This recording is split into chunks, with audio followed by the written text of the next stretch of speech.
ฉันเป็นเพียงคนเฝ้ายามในมุมเดิมของทุกวันอยู่กับความเงียบงันไม่ค่อยมีใครเข้ามาสนใจจนวันหนึ่งได้พบเธอฉันซ่อมมือถือคนธรรมดาแต่รอยยิ้มที่ส่งมากลับมีค่ากว่าคนมากมายจากคนไม่เคยเล่าเรื่องหัวใจให้ใครฟังกลับมีเธอเป็นคนแรกที่นั่งคุยกันได้นานเรื่องเล็กน้อยในแต่ละวันดูเหมือนไม่สำคัญแต่สำหรับฉันมันคือช่วงเวลาที่ดีที่สุดไม่รู้ว่าเธอคิดเหมือนกันหรือเปล่าไม่รู้ว่าคำว่าเราจะมีโอกาสไหมได้แต่เก็บความรู้สึกนี้ไว้ข้างในผมกับพี่สมชายรู้จักกันมานานแล้วครับจะเข้าปีที่2แล้วมั้งพี่สมชายเป็นคนดีเป็นคนขยันมีความรับผิดชอบในหน้าที่พี่สมชายเป็นคนต่างจังหวัดเข้ามาทำงานได้2 ปีแล้วมั้งส่วนผมน่ะเหรอเรียนจบช่างมาก็มาเช่าที่ภายในห้างเปิดร้านซ่อมมือถือเล็กๆแต่ก่อนผมไม่ได้มาขายในพื้นที่ของห้างหรอกเพราะค่าเช่ามันแพงจ่ายไม่ไหวหรอกซ่อมมือถือวันละไม่ถึง3 เครื่องมั้งแต่ก็มีให้ซ่อมทุกวันนะรายได้ก็พอได้อยู่ไม่มากพอเลี้ยงปากเลี้ยงท้องเหลือเก็บนิดๆหน่อยๆแต่พอเริ่มมีลูกค้าเยอะขึ้นช่วงเทศกาลสงกรานต์และหลังเทศกาลสงกรานต์ผมเนี่ยไม่ได้หลับไม่ได้นอนซ่อมทั้งวันทั้งคืนอย่างว่าล่ะน้ำขึ้นให้รีบโกยพอชำนาญการขึ้นก็ซ่อมได้เร็วขึ้นอุปกรณ์ครบมือรายได้ก็เพิ่มขึ้นเป็นกอบเป็นกำก็เลยขยับขยายมาเช่าที่ภายในห้างล็อกเล็กๆพอไหวอยู่แต่ก็อย่างว่าแหละครับคนเราทำมาหากินสุจริตซ่อมให้ดีที่สุดไม่เอากำไรเยอะเอาค่าแรงถูกๆกินน้อยๆแต่อยู่ได้นานลูกค้าก็เพิ่มพูนตอนนี้ก็ซื้อบ้านซื้อรถด้วยเงินสดแต่ผมยังโสดอยู่นะก็หาแฟนอยู่แหละสาวๆเอาโทรศัพท์มาซ่อมก็มีขอเบอร์บ้างคุยกันบ้างแต่ก็ยังไม่ถูกใจทำงานเก็บเงินดีกว่าเนาะอายุยังน้อยจะรีบไปไหนมือเรียวยังคงควงไขควงเล่นอย่างเพลินมือสายตาเหลือบลงไปทางบันไดเลื่อนที่เชื่อมต่อกับชั้นใต้ดินก่อนจะยิ้มมุมปากเบาๆวันๆก็นั่งซ่อมโทรศัพท์ทั้งวันก็เพื่อเงินแหละพอถึงเวลาเที่ยงผมก็มักจะชวนพี่สมชายนั่งกินข้าวด้วยกันผมเป็นคนกรุงเทพนี่แหละแต่ดันหน้าออกอีสานไปหน่อยสงสัยแม่มีเชื้ออีสานพี่สมชายเป็นคนอีสานใหญ่ถึกนั่น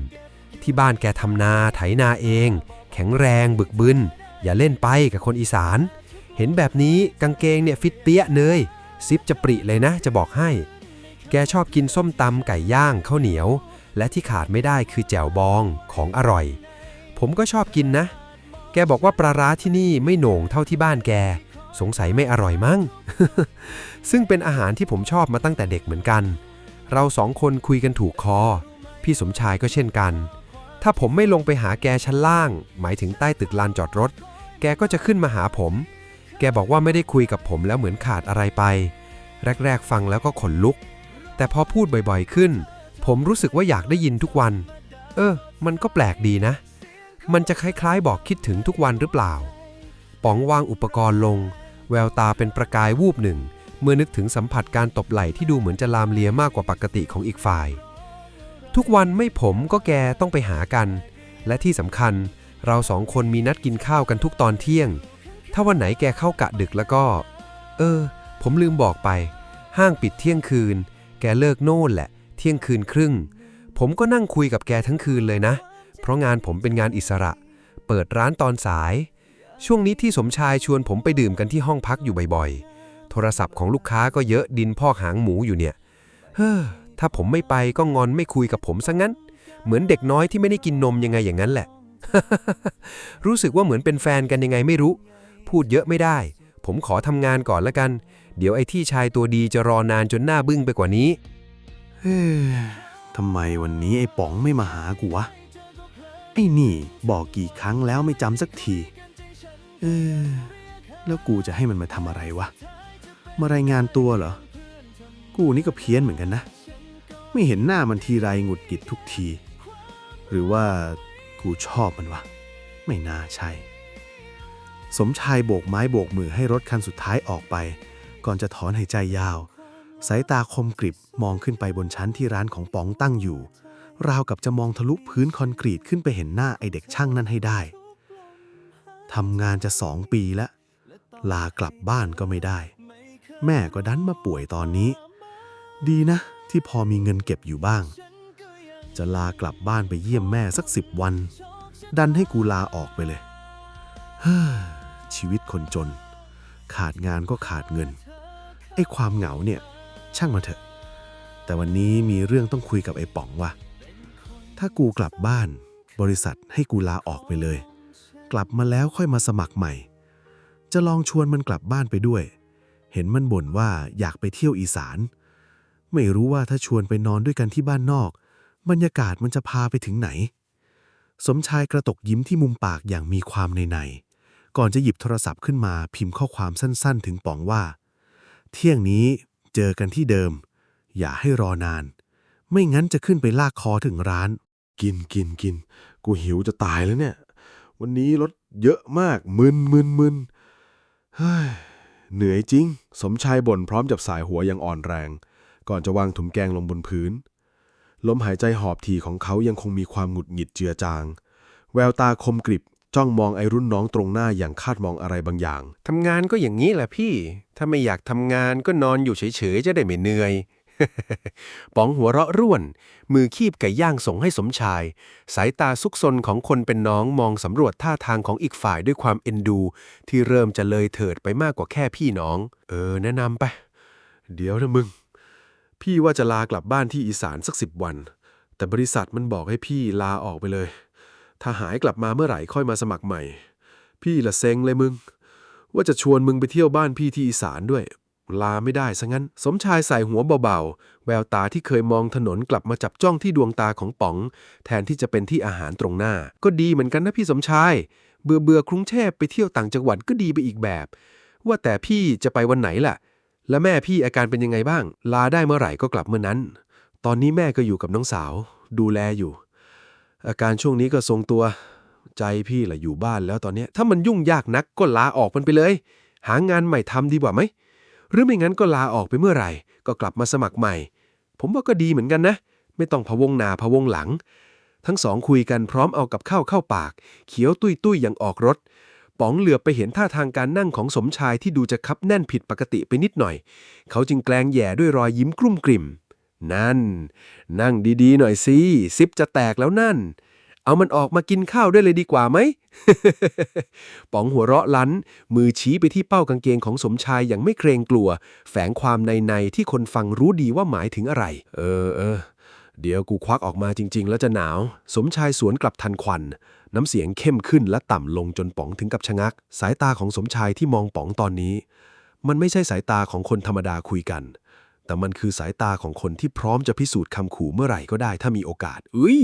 อยากหนาวจังเลย ป๋องหัวเราะร่ารอยยิ้มนั้นพราวไปด้วยความท้าทายทั้งสองยิ้มและหัวเราะไปกับการกินข้าวไปด้วยป๋องมองพี่สมชายไม่วางตาเหมือนกำลังเช็คว่าไอ้ความหงุดหงิดเมื่อครู่จะเปลี่ยนเป็นความเร่าร้อนแบบไหนกันแน่ในห้องพักคืนนี้เรื่องราวของป๋องและสมชายดูเหมือนจะขยับเข้าใกล้ความลับที่มากกว่าแค่มิตรภาพไปทุกที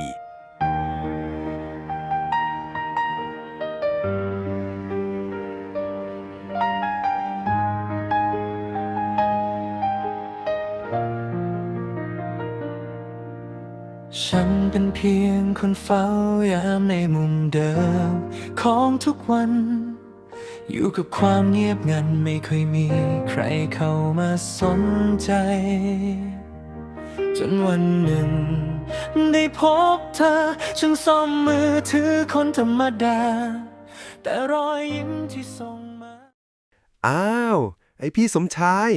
เดินตุงมาเชียววันนี้ไม่ทำงานเหรอครับมองสูงหน่อยก็ดีนะไอ้น้องพูดแบบนี้ทีไรเสียวาบที่หัวทุกทีเลย กูไปเขียนใบลาเขาบอกว่าลาเกิน10 วันให้ลาออกไปก่อนแล้วค่อยมาสมัครใหม่กูก็เขียนใบลาออกเลยไม่เป็นไรเดือนนี้ได้เงินเดือนแล้วทำงานฟรีให้บริษัท2 วันไม่ใช่ปัญหาเรื่องจิ๊บ สมชายเดินเข้ามาในร้านทิ้งตัวลงนั่งบนเก้าอี้หน้าร้านอย่างสบายอารมณ์สายตาที่มองป๋องมีความมั่นใจอย่างเปิดเผยเหมือนคนไม่มีพันธะอะไรต้องกังวลอีกต่อไปก็ดีแล้วพี่อย่าคิดมากเดี๋ยวเส้นเลือดในสมองแตก เส้นเลือดมันไม่แตกหรอกกลัวอย่างอื่นแตกซะมากกว่า สมชายจงใจยืดตัวขึ้นเล็กน้อยทำให้ส่วนที่ตุงอยู่นั้นเด่นชัดขึ้นจนป๋องต้องรีบหลบสายตาไปทางอื่นแต่ก็ยังแอบมองอยู่ดีแล้วเรื่องกลับบ้านล่ะว่าไงกูก็จะมาคุยกับเองนี่แหละจะเอายังไงที่คุยกันไว้จะกลับบ้านพร้อมกับพี่เลยไหมวะว่าแต่เองก็ไม่ได้ต้องลาใครนี่หว่ามันก็ใช่พี่สมชายก็ต้องให้ผมเคลียร์งานให้เสร็จก่อนสิลูกค้ารอคิวอยู่ตั้ง3คิวจะนั่งรอผมเป็นเพื่อนไหมล่ะถ้าเร่งให้เสร็จก็คืนนี้นู่นแหละถึงเสร็จห้างปิด4 ทุ่มผมต้องเอาไปทำที่ห้องต่อน่าจะเสร็จไม่เกินเที่ยงคืนจะรออยู่เป็นเพื่อนผมไหมล่ะได้สิไม่ใช่ปัญหานานกว่านี้กูก็รอได้สมชายพูดพลางอมยิ้มนั่งมองป๋องที่ง่วนอยู่กับการไขครวงมือถือราวกับว่างานซ่อมตรงหน้าคือเรื่องรองส่วนเขานี่แหละคือภารกิจหลักที่ต้องเฝ้าดูเวลาล่วงเลยไปห้างเริ่มเงียบเหงาป๋องหันไปมองสมชายที่หลับพับไปบนเก้าอี้ด้วยความเหนื่อยสายตาของเขาเลื่อนต่ำลงจากหน้าอกแกร่งลงไปถึงกางเกงที่ตึงเปรี้ยจนน่าตกใจปนนูนใหญ่ซะจริงไอพ่อปลาช่อนเอ้ย ป๋องพึมพำพร้อมหัวเราะหือๆก่อนจะหันมาซ่อมงานต่อจน5 ทุ่มเมื่อเห็นว่าสมชายยังไม่ตื่นและไอ้น้องชายเจ้ากรำข้างล่างนั่นดันตื่นตัวเด่นหราขึ้นมาป๋องก็อดไม่ได้ที่จะแกล้งไอ้พี่สมชายเอ้ยตัวเองหลับแต่ดันน้องชายไม่หลับซะงั้นถ้ากูไม่เกรงใจนะจะตีทีนึง อ้าวหัวหน้าตื่นได้แล้วเขาปิดห้างแล้วเนี่ยอ้าวปลุกไม่ตื่นอีกป๋องเขย่าตัวสมชายเบาๆแต่ไม่สำเร็จจึงตัดสินใจใช้ปลายนิ้วมือบีบไปที่ตรงนั้นเบาๆจนสมชายสะดุ้งตื่นว่าไงจะกลับแล้วเหรอกูหลับยาวเลยนะเนี่ยก็ดิไปกลับห้องได้แล้วผมเหลืออีกแค่เครื่องเดียวก็เสร็จแล้วเดี๋ยวจะเอากลับไปซ่อมที่ห้องต่อพรุ่งนี้เดี๋ยวโทรบอกลูกค้ามารับโทรศัพท์ให้หมดทุกคนเลยทีเดียวระหว่างทางเดินกลับห้องที่เงียบสงัดสมชายหยุดกระทันหันก่อนจะทักเรื่องเมื่อครู่ว่าแต่เมื่อกี้เอ็งปลุกพี่ทำไมต้องบีบไข่ด้วยเอ้าผมปลุกตั้งนานเขย่า2-3 ทีก็ยังไม่ตื่นไม่รู้จะทำยังไงก็ต้องเป็นทางเลือกสุดท้ายสิไม่นั้นจะตื่นเหรอ ทีหลังถ้าไม่ตื่นจะจับแก้ผ้าเลยนะระวังมันฉกเอานะทั้งคู่มองตากันความรู้สึกหวาบหวามแฝงอยู่ในคำหยอกล้อนั้นสรุปว่าเอ็งจะกลับบ้านนอกกับพี่อยู่ใช่ไหมไปสิพี่อุตส่าห์กลับบ้านทั้งทีนี่เราก็รู้จักกันมาตั้งจะเข้า3 ปีแล้วผมไม่เคยไปเที่ยวบ้านพี่เลยจะพลาดได้ไงอยากไปสัมผัสของแท้กลิ่นโคลนสาบควายอยากเห็นควายตัวโตอย่างกูยังไม่เห็นอีกเหรอ กูมีอยู่ตัวหนึ่งสมชายก้มลงป๋องมองตามก่อนจะผมไม่ได้หมายถึงควายนี้ไม่เอาหรอกอยากเห็นควายตัวเป็นๆกูหมายถึงควายที่อยู่ที่บ้านกูก็มีแม่กูเลี้ยงไว้มึงนี่คิดลึกนะเดี๋ยวกูจะฟาดหน้าเลย ทั้งคู่เดินมาถึงห้องป๋องสมชายอึกอักก่อนจะไอ้ป๋องคืนนี้กูขอนอนห้องมึงได้ปะกูดีใจนะว่ามึงจะไปเที่ยวบ้านกูเอาสิพี่ดีเลยมีคนมาเฝ้าผมนั่งทำงานคืนนี้ผมน่าจะนอนดึกหน่อยเพราะต้องซ่อมโทรศัพท์ให้เสร็จพี่เดินทางวันมะรืนใช่ไหมใช่พวกเราจะเดินทางกันวันมะรืนพี่คงนอนหลับแน่ๆเลยคืนนี้พรุ่งนี้เช้าผมคงยังไม่ตื่นพี่ตื่นนอนแล้วขับรถยนต์ผมไปเข้าร้านล้างอัดฉีดไว้เลยนะพี่ผมไม่มีเวลาฝากพี่ทำแทนไว้แล้วกันนะดูแลคิดซะเป็นรถของพี่เองเลยนะมึงไม่ต้องห่วงเดี๋ยวกูไปล้างอัดฉีดให้ล้างอัดฉีดเฉพาะรถเหรอแล้วตัวมึงล่ะจะอัดฉีดด้วยไหม สมชายมองปองด้วยสายตากลุ่มกลิ่มมือหนาแกล้งเอื้อมไปจัดปกเสื้อป๋องใกล้ลำคอแฝงความในที่ทำเอาป๋องหน้าร้อนเผาไปอัดฉีดคนอื่นเถิดเก็บผมไว้สักคนผมยังเด็กอยู่ยังเป็นลูกนกน่ารักตัวน้อยแต่น้อยอนาคตอีกยาวไกล ในห้องพักที่อบอ้าวด้วยไอร้อนจากเครื่องใช้ไฟฟ้าและไออุ่นจากร่างกายของคน2 คนป๋องนั่งซ่อมงานไปสมชายนอนเอนกายอยู่บนโซฟามองดูคนตัวเล็กกว่าอย่างใจจดใจจ่อราวกับว่าคืนนี้เขาทั้งสองไม่ต้องมีระยะห่างระหว่างกันอีกต่อไปพี่สมชายอาบน้ำเสร็จก็นอนได้เลยนะครับพี่ ไม่ต้องรอผมคืนนี้อีกยาว ป๋องก้มหน้าก้มตาอยู่กับแผงวงจรบนโต๊ะ ขณะที่สมชายยืนถอดเสื้ออยู่ข้างๆ เผยให้เห็นแผ่นหลังกว้างและกล้ามเนื้อที่ดูแข็งแรงสมชายชาตรี เสียงปลดตะขอกางเกงดังก้องอยู่ในห้องแคบๆ ยิ่งทำให้ป๋องใจสั่นจนต้องพยายามโฟกัสกับงานตรงหน้าให้มากขึ้น กูอาบน้ำเสร็จกูเอาเสื้อมึงใส่นะ หยิบได้ตามสบายเลยพี่ อยู่ในตู้นั่นแหละ มีหลายตัวอยู่เหมือนกันที่ตัวใหญ่ๆผมใส่ไม่ได้ พี่เลือกใส่ได้เลยตามสบาย มึงนี่น่ารักเหมือนกันนะ ใจดีกับทุกคนหรือเปล่าเนี่ย แต่อย่าเลย ใจดีกับกูคนเดียวก็พอแล้ว สมชายพูดพลางก้าวเข้ามาใกล้ป๋อง ก่อนจะอาบน้ำแต่งตัวแล้วมานั่งพิงหัวเตียงข้างๆ สายตาคมจ้องมองป๋องที่กำลังง่วนกับการซ่อมมือถืออย่างไม่วางตา กลิ่นสบู่อ่อนๆจากตัวสมชายลอยมาแตะจมูกทำเอาป๋องแผลสูดหายใจเข้าลึกโดยไม่รู้ตัว เครื่องนี้มันซ่อมยากเหรอถึงใช้เวลานานกว่าเครื่องอื่น ใช่ครับพี่ เครื่องนี้ราคาแพงต้องใช้เวลาในการซ่อมนานเป็นพิเศษ เพราะแผงวงจรมันค่อนข้างซับซ้อนไมโครชิปเสียหลายตัวโดนน้ำมาน่ะป๋องขยับตัวเล็กน้อยเพื่อส่องไฟดูวงจรมือของเขาที่ถือไขควงสั่นนิดๆเมื่อรู้สึกถึงสายตาที่มองทะลุลงมาบนไหล่ของเขาจากคนที่นั่งอยู่ข้างหลัง งั้นพี่นอนก่อนแล้วกัน ไม่อยากรบกวนเองทำงาน เดี๋ยวงานไม่เสร็จ เดี๋ยวพี่ทำให้เองช้าได้ นอนไปอย่าลืมล่ะพรุ่งนี้ไม่ต้องปลุกผมนะ ไม่นานนักป๋องได้ยินเสียงกรนเบาๆของพี่สมชาย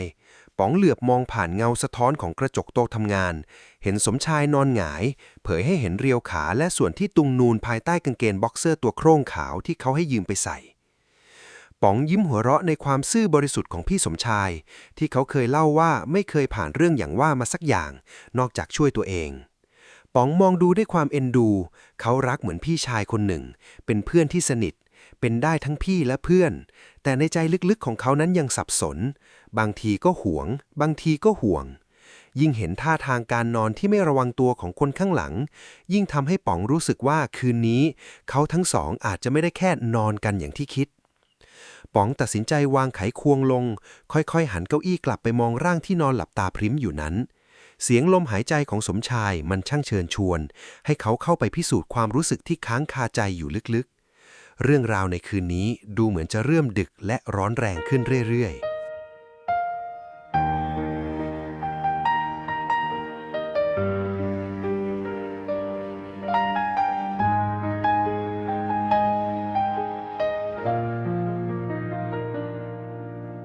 ฉันเป็นเพียงคนเฝ้ายามในมุมเดิมของทุกวันอยู่กับความเงียบงันไม่ค่อยมีใครเข้ามาสนใจจนวันหนึ่งได้พบเธอฉันซ่อมมือถือและแล้วเช้าวันเดินทางก็มาถึงบรรยากาศภายในรถถูกอบอ้วนไปด้วยไออุ่นของมิตรภาพที่เริ่มเปลี่ยนผ่านไปสู่ความรู้สึกที่ลึกซึ้งกว่าเดิมเสียงเพลงลูกทุ่งจังหวะสนุกสนานคลอไปตลอดเส้นทางจากภาพตึกระฟ้าของกรุงเทพค่อยๆถูกแทนที่ด้วยผืนป่าและท้องทุ่งสีเขียวขจีที่ทอยาวสุดลูกหูลูกตาตลอดการเดินทางทั้งสองจอดพักตามปั๊มน้ำมันเป็นระยะทั้งแวะยืดเส้นสายเข้าห้องน้ำหรือแม้แต่แวะฝากท้องกับร้านอาหารริมทางแบบไม่เร่งรีบเสียงหัวเราะดังประสานกันเป็นระยะป๋องคอยชวนคุยเล่นมุกตลกให้สมชายอารมณ์ดีในขณะที่สมชายเองก็มักจะใช้สายตาอบอุ่นมองคนตัวเล็กกว่าอยู่เสมอความสุขเล็กๆระหว่างทางก่อตัวขึ้นอย่างเงียบเชียบราวกับหยดน้ำที่ค่อยๆรวมตัวจนกลายเป็นสายน้ำแม้ทั้งป๋องและสมชายจะยังคงสับสนกับความรู้สึกวูบไหวในอกและยังหาคำตอบไม่ได้ว่าสิ่งที่กำลังเกิดขึ้นนี้คือมิตรภาพหรือความรักกันแน่แต่มันก็เป็นความสุขที่ทั้งคู่ไม่อยากให้มันจบลงใช้เวลาเพียง4 ชั่วโมงกว่าๆรถยนต์คันเก่งก็แล่นเข้าสู่เขตหมู่บ้านโคกกระเนินใหญ่ดินแดนที่ห่างจากตัวเมืองราว15 กิโลเมตรที่นี่เปรียบเสมือนโลกอีกใบหนึ่งโลกที่เวลาดูเหมือนจะเดินช้าลงบรรยากาศสดชื่นบริสุทธิ์ของธรรมชาติและกลิ่นอายดินหลังฝนพรำทำให้คนกรุงอย่างป๋องถึงกับสูดหายใจเข้าเต็มปอดวิถีชีวิตของชาวบ้านที่นี่ดูเรียบง่ายแต่มั่นคงหลังฤดูการเก็บเกี่ยวข้าวสิ้นสุดลงผืนดินที่เคยเป็นนาสีทองก็ถูกปรับเปลี่ยนให้เป็นแปลงพืชผลล้มลุกนานาชนิดทั้งแตงโมผลโตที่นอนรอการเก็บเกี่ยวข้าวโพดหวานเจี๊ยบถั่วฝักยาวที่ห้อยระยะแตงกวาฟักทอง พริกและมะเขือที่ออกผลดกเต็มต้นพืชหมุนเวียนเหล่านี้ทำรายได้ให้ชาวบ้านเป็นกอบเป็นกำทำให้ชีวิตที่นี่ดำเนินไปอย่างพอเพียงและไม่ขัดสนผู้คนที่นี่ต่างยิ้มแย้มทักทายคนแปลกหน้าด้วยความเป็นมิตร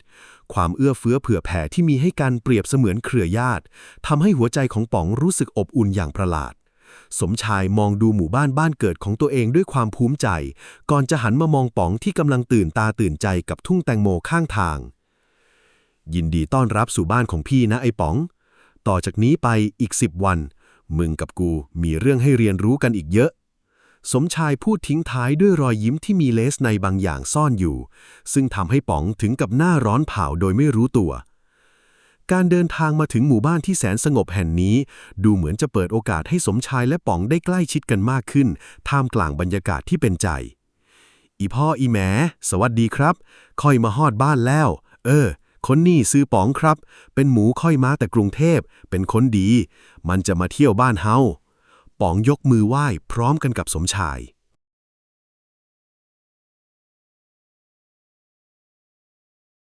สวัสดีลูกสวัสดี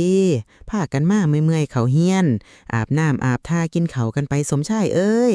พาป๋องไปอาบน้ำกินเขาเด้อเดี๋ยวพ่อกับแม่สิเขาวัดไปถาพ่อมึงไปปรึกษามักกะท่ายกเรื่องจัดงานมื้ออื่นบ้านเฮาสิมีบุญข้าวสาก ครับข่อยสิดูแลบักป๋องให้ดีที่สุดเลยบ่ต้องเป็นห่วงดอกจังสันแม่กับพ่อก็สิเขาวัดแล้วละเดี๋ยวมักกะท่ายกเพิ่นสิทาดนไปก่อนบักลาป๋องตามสบายเด้อถ้าไอ้สมชายรังแกบอกแม่เด้อแม่สิจัดการให้ วันงานก็มาถึงในหมู่บ้านเต็มไปด้วยผู้คนออกมาเที่ยวงานวัดกันมากมายแสงไฟในงานวัดระยิบระยับร้านค้าขายของมากมายมีหนังกลางแปลงมีหนังตะลุงมีร้านขายลูกชิ้นเด็กๆวิ่งเล่นไล่จับสนุกสนานส่วนป๋องกับสมชายนั่งดูหนังกลางแปลงกินลูกชิ้นไปด้วยยิ้มและหัวเราะอย่างมีความสุข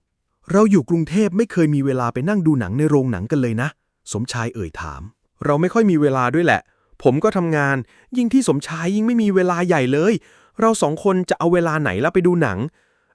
อีกอย่างพี่ก็พูดแปลกพูดอย่างกับว่าเราเป็นคู่รักกันยังไงอย่างนั้น ก่อนที่สมชายจะหัวเราะตาม มันก็จริงหนังเรื่องนี้สนุกเนาะนางเอกสวยสักพักหนังที่ดูมีบทเลิฟซีนค่อนข้างโจ่งแจ้งแต่ก็ไม่ถึงกับเกินไปทำให้ทั้ง2 คนมองตาไม่กระพริบไม่พูดไม่จาไม่คุยหัวใจของทั้งสองเต้นแรงผิดปกติหลังจากบทนั้นผ่านไปสมชายเลยเอ่ยถามป๋อมอยากโดนทำแบบนี้บ้างจังวะเอ็งทำเป็นไหมวะสมชายพูดพร้อมกับมองหน้าป๋องสายตาคมกริบจ้องลึกเข้าไปในดวงตาป๋องเหมือนจะสื่อความในบางอย่างที่มากกว่าเรื่องในจอพี่พูดอะไรเนี่ยใครจะไปเคยทำไหลพี่สมชายผมผู้ชายนะจะไปทำแบบนั้นได้ไงป๋องพูดพร้อมกับเอียงหน้าไปทางอื่นเพราะเขินอายจนใบหน้าร้อนเผา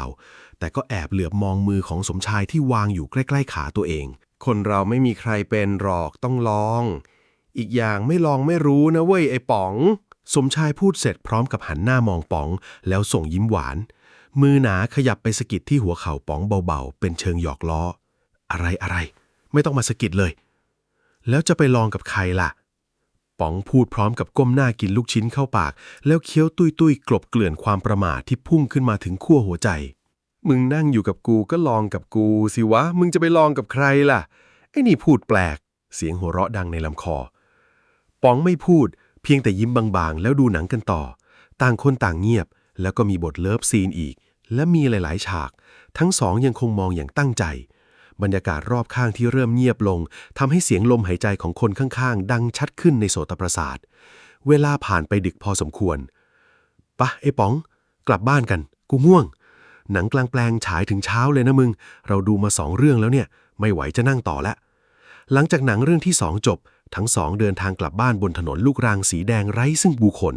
บรรยากาศเริ่มหนาวมีเพียงแสงจันทร์ส่องนำทางทั้งคู่เดินเคียงกันมาเรื่อยๆจนถึงกองฟางขนาดใหญ่สมชายหยุดเดินแล้วหันไปมองหน้าป๋องก่อนจะยิ้มที่มุมปากป๋องมึงจำตอนดูหนังได้ปะที่เราคุยกันกูพูดจริงนะมึงจะว่ายังไง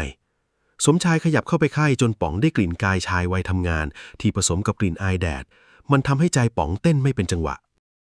ไอพี่สมชายผมทำไม่เป็น พี่ก็ไม่เคยเหมือนกันนี่ใช่เหรอป๋องกระซิบเสียงสั่นแววตาเริ่มไหวระริกเหมือนคนกำลังหาทางออกไม่เจอเอาหน้ามึงไม่เป็นไรค่อยเป็นค่อยไปเดี๋ยวพี่สอนเองสมชายพูดพร้อมกับดึงมือป๋องเข้าไปข้างกองฟางที่นุ่มและอุ่นในยามดึกไม่พูดพร่ำทำเพลงเขาค่อยๆแกะกระดุมกางเกงที่ตึงเปรี้ยออกปลดปล่อยความอัดอั้นที่เก็บงำมานานสมชายค่อยๆกดไหล่ป๋องลงช้าๆป๋องช้อนตามองด้วยความยอมจำนนก่อนจะค่อยๆขยับตัวทำตามความปรารถนาของคนตรงหน้าอย่างเงอะงะแต่เต็มใจทุกสัมผัสที่ได้รับมันช่างแปลกใหม่และหวาบหวามจนป๋องต้องจิกมือลงกับขาข้างกายหัวใจของทั้งสองเต้นแข่งกันเหมือนดั่งกลองเพลงเสียงสมชายครางกระหึ่มในลำคอด้วยความพอใจเมื่อป๋องเริ่มจับจังหวะได้ความสงบสุขกลางท้องทุ่งยิ่งทำให้เสียงลมหายใจหอบถี่ของทั้งคู่ดังชัดขึ้นในโสตประสาทความสดใหม่ตื่นเต้นและรสสัมผัสที่คาดไม่ถึงทำให้ทั้งคู่ก้าวข้ามขีดจำกัดของคำว่าเพื่อนต่างรุ่นไปไกลสุดกู่ในคืนนั้นทั้งสองเดินกลับบ้านเกือบใกล้สว่างสภาพเสื้อผ้าที่ยับย่นและรอยฟางที่ติดอยู่ตามตัวบอกเล่าเรื่องราวทั้งหมดได้เป็นอย่างดีเดินทางมาถึงช่วงเช้ามืดสมชายและป๋องเดินโซซัดโซเซกลับมาที่บ้านในสภาพที่ดูออกว่าผ่านอะไรกันมาแม่ของสมชายกำลังม่วนอยู่กับการทำกับข้าวและนึ่งข้าวเหนียวในเวลาเช้ามืดเห็นลูกชายและเพื่อนลูกชายเดินมาด้วยท่าทางอ่อนเพลียแต่แฝงไปด้วยความอิ่มเอมแปลกๆเลยเอ่ยทักออกไปอ้าว ไอ้สมชาย ไอ้ป๋อง ไปเฮ็ดอีหยังมาเป็นหยังคือจังมืดแห้งกันจังสั่นล่ะ หายไปมืดคืนไปนอนเฝ้าหนังกังแปงคือไปเฮ็ดอีหยังกันในกองฟางมาล่ะฮึฟางคือติดเต็มโตไปมืดล่ะ บ่มีหยังหนอกอีแม่ หนังม้วนหลาย มีแห้งเบิ่งจนมืดเบิ่งจนตาเปียกตาแช่ไปหมดแล้วนี่ เดี๋ยวข่อยก็บักป๋องไปอาบน้ำนอนก่อนคั่นโตหมดแล้วนี่บ่ต้องปลุกเด้อข่อยก็บักป๋องสินอนตื่นสวยจังสั่นกับพากันไปอาบน้ำอาบท่ากันไป สิได้นอนสบายโต ๆบักป๋องซื้อลูกชิ้นมาฝากอีแม่กับอีพอข่อยเอาใส่ไว้ในตู้กับเขาวเด้อ ขอบใจเด้อลูกป๋อง ไปมึงกับผ้ามูไปอาบน้ำนอนได้แล้วไป เออ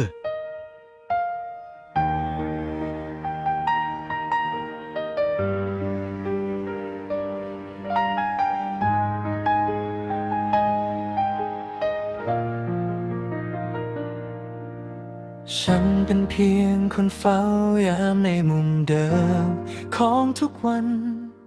อยู่กับความเงียบงันไม่เคย แสงแดดอ่อนยามเย็นทอดผ่านผืนน้ำในคลองสายเล็กเกิดเป็นประกายระยิบระยับล้อไปกับลมพัดเย็นสบายบรรยากาศเงียบสงบมีเพียงเสียงจิ้งหรีดเรไรเริ่มส่งเสียงร้องรับตะวันลับฟ้าสมชายและป๋องนั่งเคียงข้างกันบนแคร่ไม้ไผ่เก่าๆที่คุ้นเคยความเงียบที่เคยมีเหลือเพียงความอบอุ่นที่อบเอาอยู่รอบกายทั้งคู่ขยับตัวเข้าหากันจนไหล่เบียดชิดความใกล้ชิดที่เพิ่งผ่านพ้นมาทำให้ทุกสัมผัสดูมีความหมายมากกว่าครั้งไหนๆหลังจากที่ทั้งสองนอนเอาแรงกันเต็มที่อาบน้ำกินข้าวแต่งตัวตามสไตล์ชาวบ้านสมชายพาป๋องมานั่งเล่นในสถานที่เขาเคยนั่งเป็นประจำสมัยก่อนไปทำงานที่กรุงเทพสมชายชอบมานั่งที่นี่เป็นประจำและป๋องเป็นคนแรกที่เขาพามามึงรู้ไหมตรงนี้กูไม่เคยพาใครมานั่งเลยนะมึงเป็นคนแรกอ่ะหมายถึงผมเป็นคนพิเศษว่างั้นป๋องพูดพร้อมยักคิ้วมองสมชายด้วยหางตาแววตาทะเลนที่แฝงไปด้วยความรู้สึกบางอย่างที่ชัดเจนขึ้นก็สิวะใครแหละที่ได้กินน้ำกูอ่ะก็คนนั้นแหละ สมชายยิ้มอย่างพอใจมือหนาเอื้อมไปโอบไหล่ป๋องแล้วบีบเบาๆอย่างแสดงความเป็นเจ้าของใครจะไปอยากกินล่ะมือใหญ่ๆกดไม่ปล่อยสักขนาดนั้นทำไงได้ป๋องบ่นอุบอิบพร้อมมองไปด้านหน้าแบบงอนๆแต่แก้มที่แดงระเรื่อฟ้องว่าไม่ได้โกรธจริงจังก็มึงก็อย่าโทษกูสิวะกูรู้สึกผิดเลยเนี่ยก็กูขอโทษแล้วนี่อารมณ์พาไปกูผิดเองกูไม่ได้คิดมือมันทำของมันเองไปไม่เป็นไรป๋องพยักหน้าเหมือนให้อภัยก่อนจะอมยิ้มมุมปากเองก็ผิดเหมือนกันแหละทำเอากูถลอกปอกเปลือกไปหมดเจ็บหมดแล้วเนี่ยสงสัยต้องงดใช้งานไปอีกหลายวัน สมชายขมวดคิ้วหนาๆทำท่าทางหยอกล้อเหมือนคนเจ็บหนัก สมน้ำหน้า ใหญ่โตซะขนาดนั้น ไม่โดนฟันให้มันรู้ไปสิ เขายิ้มร่าด้วยความสะใจ ก่อนจะแอบเลื่อนมือลงไปสัมผัสที่หน้าขาของสมชายเบาๆเป็นการอย่างเชิง ทีหลังก็อย่าทำมันเจ็บอีกนะ แล้วชอบคนอีสานไหม คนอีสานก็เป็นแบบนี้แหละ ใหญ่ๆ ยาวๆ ถึกๆ ทำนาเก่งนะเว้ย กูนี่ไถนาตั้งแต่เช้ายันเย็น อดทนอดกลั้นเก่งนะ ถ้าใครได้กูไปเป็นแฟนแล้วก็ไม่ผิดหวัง แต่ไม่รู้ว่าคนแถวนี้จะอยากได้แฟนเป็นคนอีสานหรือเปล่านะ ไม่ต้องอ้อมค้อม จะจีบผมว่างั้น ถามพ่อกับแม่ผมหรือยังว่าเขาจะยอมรับได้หรือเปล่า ลูกชายคนเดียวจะมีแฟนทั้งที เสือกเป็นผู้ชายหุ่นถึกบึกบึนซะนี่ แล้วไอ้คนที่คุยยอมรับพี่หรือยัง สมชายพูดพร้อมดึงป๋องเข้ามากอดแน่นขึ้น ลมหายใจอุ่นๆรินรดอยู่ที่ต้นคอ จัดการผมสักขนาดนี้ ไม่เอาผมเป็นเมียซะเลยล่ะ รับได้หรอ ค่อยเป็นค่อยไปที่รัก เห็นแล้วนี่ ถ้าจะเอาเองเป็นเมียจริงๆ ป่านนี้ยังคงนอนสม2 วัน2 คืนลุกไม่ขึ้นแน่ๆ สมชายหัวเราะอย่างพอใจ พร้อมกับขยี้หัวป๋องเบาๆด้วยความเอ็นดู นี่ไอพี่สมชาย เอาใหญ่เลยนะ ใครบอกว่าจะเป็นเมีย ป๋องหันไปมองหน้า แต่พอสบสายตาสมชายชัดๆ ก็เขินอายจนต้องหลบสายตาซุกหน้าลงกับไหล่กว้าง เมื่อเช้าใครก็ไม่รู้แอบหอมแก้มพี่ด้วยนะ หลงรักพี่แล้วใช่ไหมล่ะ มือนี่จับนวดเล่นไม่ปล่อยเลยนะ สมชายกระซิบข้างหู ก่อนจะกดนันโหมกลงบนแก้มใสของป๋องฟอร์ดใหญ่ท่ามกลางบรรยากาศยามเย็นที่แสนเป็นใจ ทั้งสองนั่งคุยกันไปกันมา หัวเราะคิกคักหยอกล้อกันอย่างมีความสุข ท่ามกลางความเงียบสงบของท้องทุ่ง ที่ดูเหมือนจะเป็นพยานรักให้กับความสัมพันธ์ที่แปลเปลี่ยนไปตลอดกาล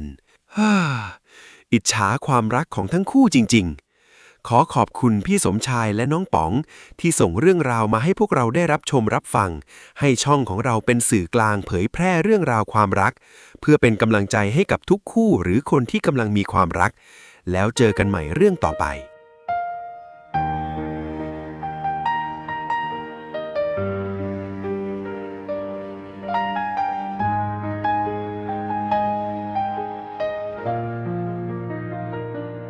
ขอบคุณสำหรับการติดตามรับชม FC ทุกท่าน